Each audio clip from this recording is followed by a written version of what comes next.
Assalamualaikum warahmatullahi wabarakatuh. Perkenalkan, saya Caroline dengan NIM 206.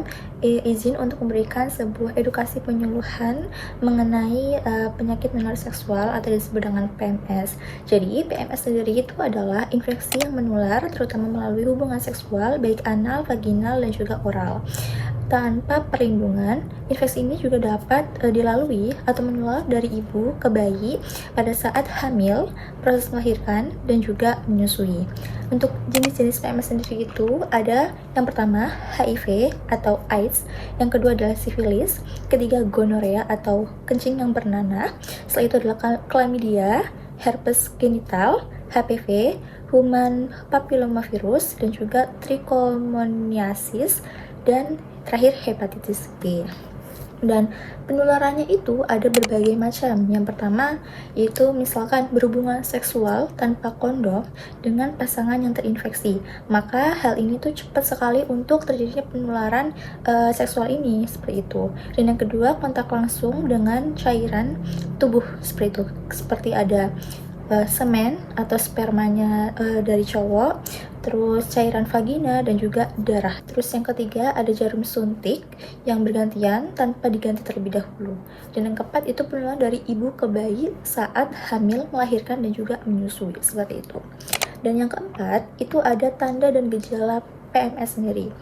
Untuk tanda gejala ini kan berbeda-beda ya. Nah, mungkin secara umum atau secara gambarannya adanya keputihan berlebihan, berbau, dan juga keputihannya ini berwarnanya nggak normal, seperti mungkin berwarna kehijauan, kuning kehijauan.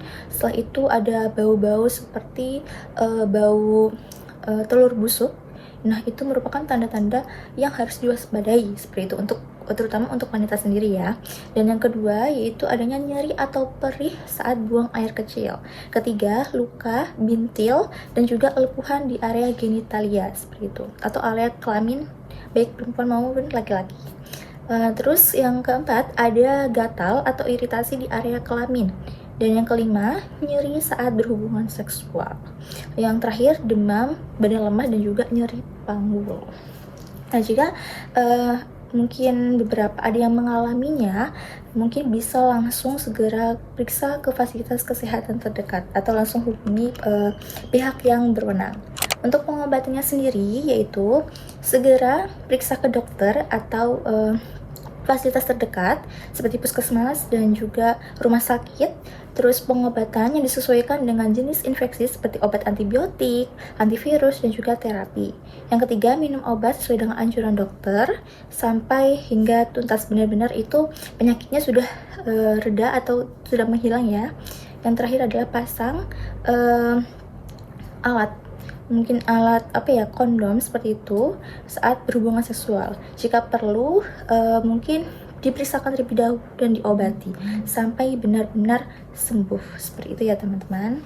Terus untuk konsekuensi jika terinfeksi PMS ini, yang pertama ada infertilisasi, itu sulit memiliki sebuah keturunan, dan adanya kehamilan ektoponik, kehamilan di luar rahim, terus kanker serviks pada infeksi HPV, kerusakan organ reproduksi, penularan HIV, dan infeksi pada bayi yang dapat menyebabkan cacat atau kematian, dan dapat menyebabkan suatu kematian pada bayi. Terus terakhir adalah gangguan kesehatan jangka panjang dan penurunan kualitas hidup seseorang. Untuk selanjutnya itu ada cara mengendalikan PMS ini. Yang pertama, tunda hubungan seksual terlebih dahulu sehingga siap secara fisik maupun mental, serta bertanggung jawab untuk benar-benar penyakit ini tuh hilang, sembuh. Nah, itu baru nanti mungkin bisa melakukan hubungan seksual, seperti itu.